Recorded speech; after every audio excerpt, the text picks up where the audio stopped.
since I was a little bit MIA last week, not with you live, I want to kind of touch on what I was doing. I was an invited lecturer, which is such an honor last week, and I was invited by the Association of Surgical Technologists here in Georgia.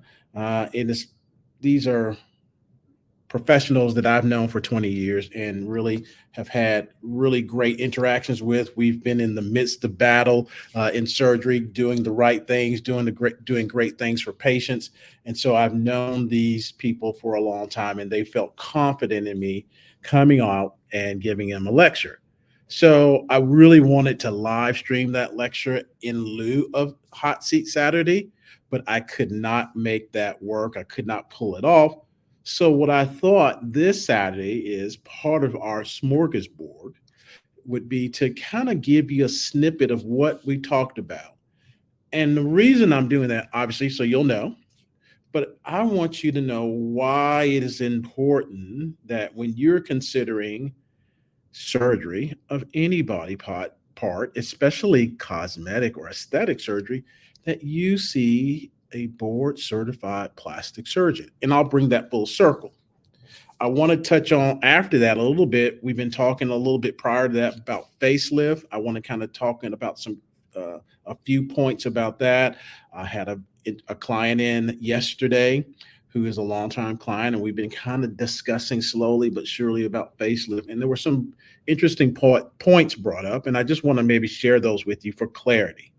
And then lastly, I want to kind of introduce something to you that was brought to my purview from people in my community about a celebrity or celebrities. I had never heard of these folks, but they had awake surgery, had some really interesting things. I haven't had time to really vet it, but I want you to kind of look at it with me, and over the next several days to a week, develop your questions, because there are a lot of questions in those comments about these celebrities having awake surgery. And then we can answer those and really circle back to that next Saturday if we want, and really kind of have a discussion and chop that up. So having said that, let us move to what I was doing last Saturday. So last Saturday, again, I was invited, and I was honored to present Sculpting the Future, the fusion of technology and plastic surgery. So when people think of technology, they think of robotics, they think of AI, they think of all these things. And what are the touch points in medicine? So there are a lot of touch points in medicine. You have robotic surgery for hernia, gallbladder, prostate cancer. You have robotics for OBGYN procedures or GYN procedures, but really don't really hear about technology and plastic surgery, where it's all around. Now, I will admit that we've kind of been a little bit of a lagger in technology among our medical peers, in my opinion. I can be challenged on that. So I really wanted to present where I feel that we have strengths. Certainly, we have strength in stem cell technology. I think we are really ahead of the game in that regard. But I didn't want to talk about that because I think people kind of knew that we were kind of on the forefront of that. We have technology in the form of robotics, but not so much. We lag behind in that regard because I don't really think plastic surgery lends itself readily to robotics.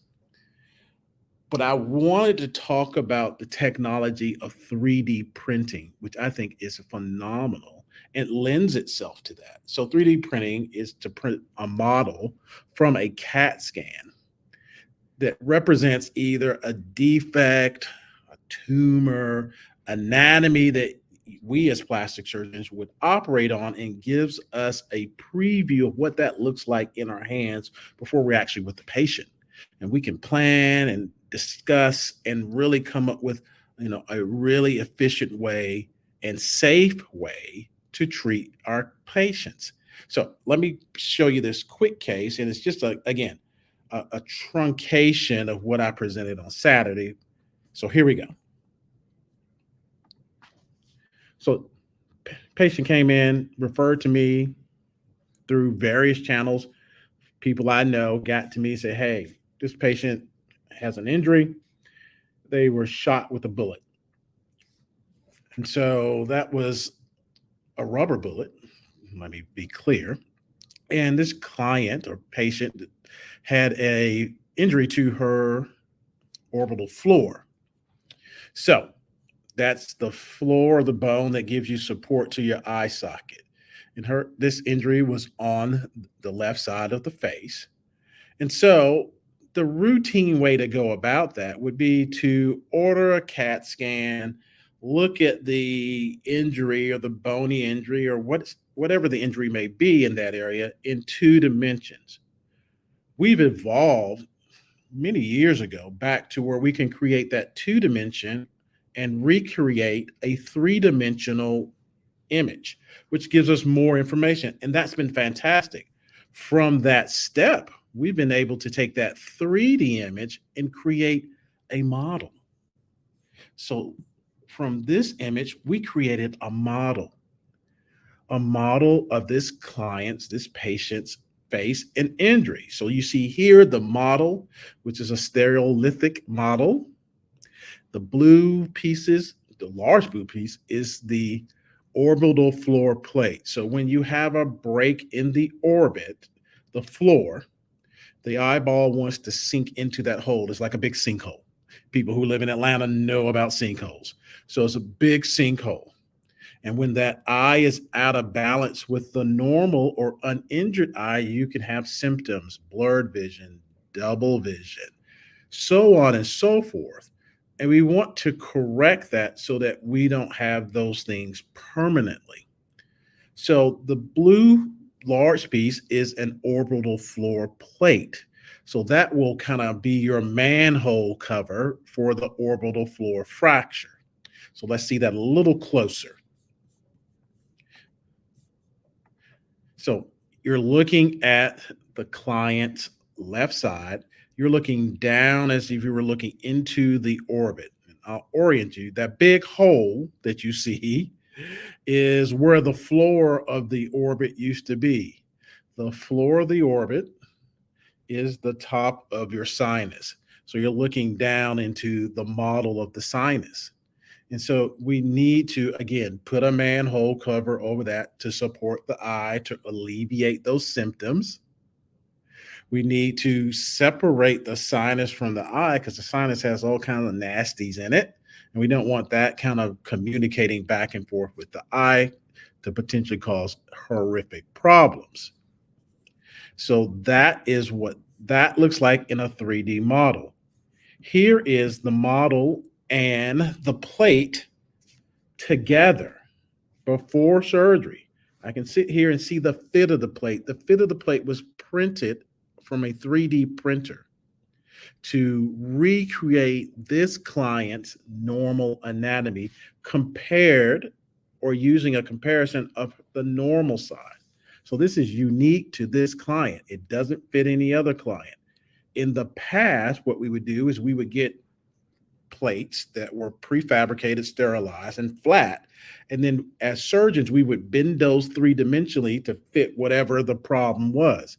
Now that step's eliminated. It makes the process completely efficient and seamless.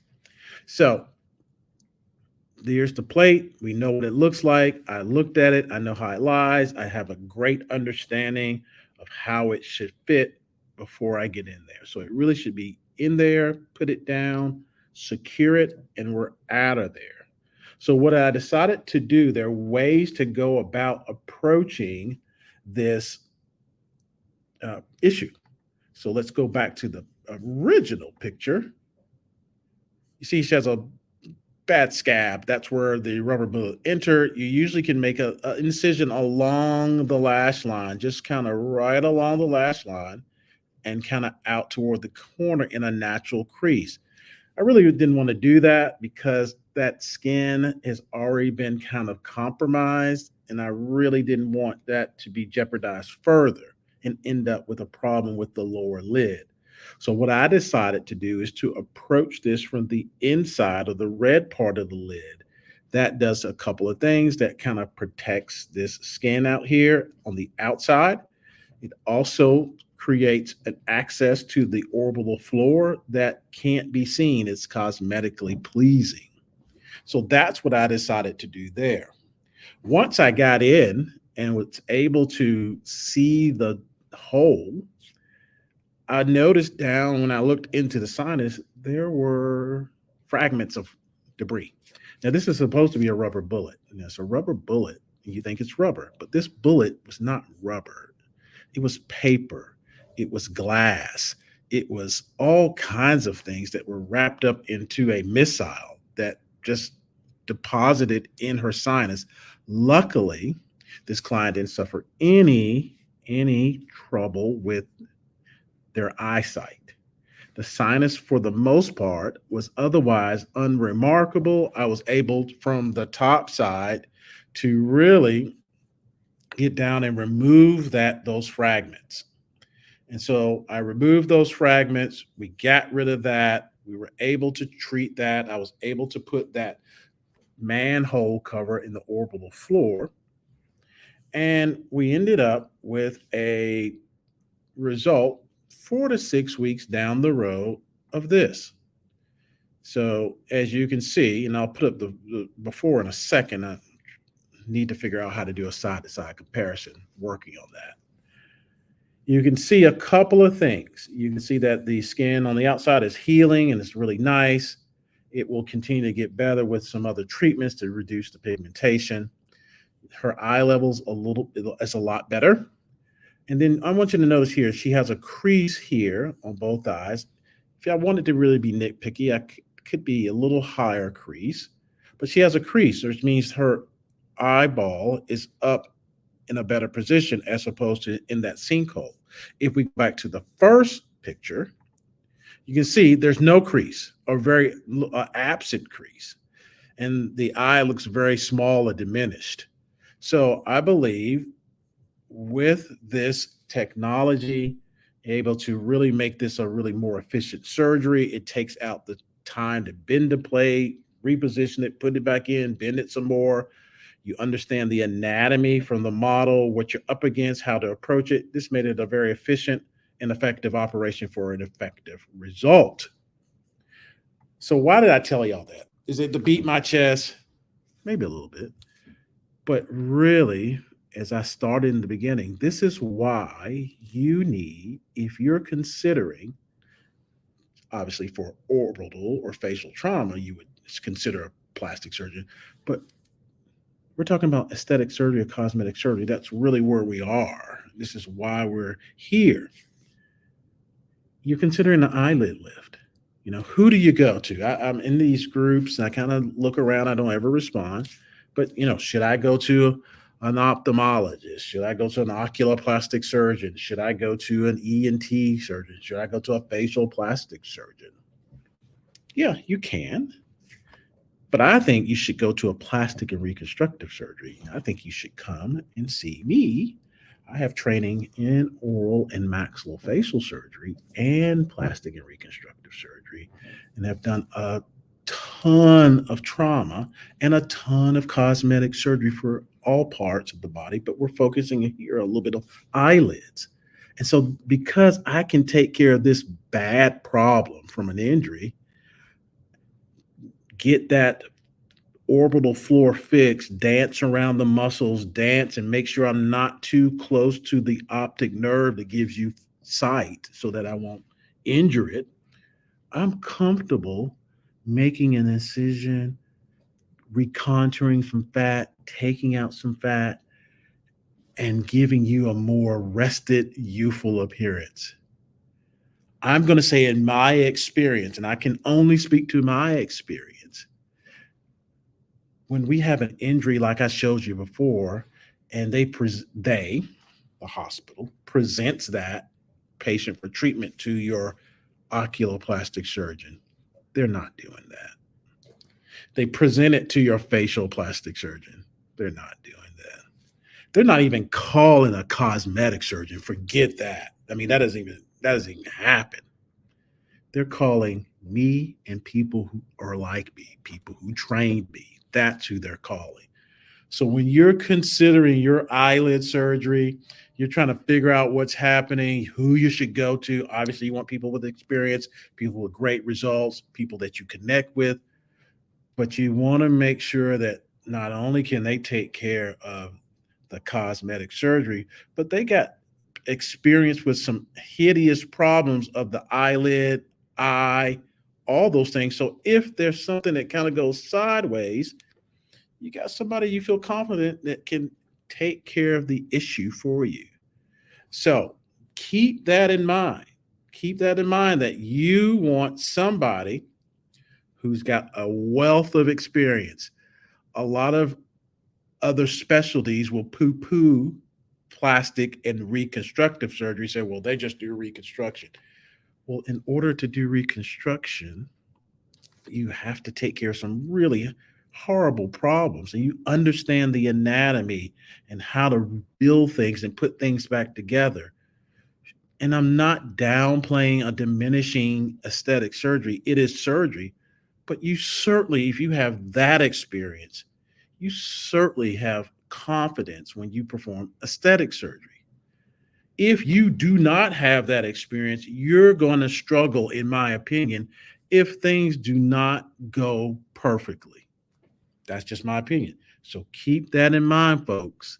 Keep that in mind. All I know is there's one question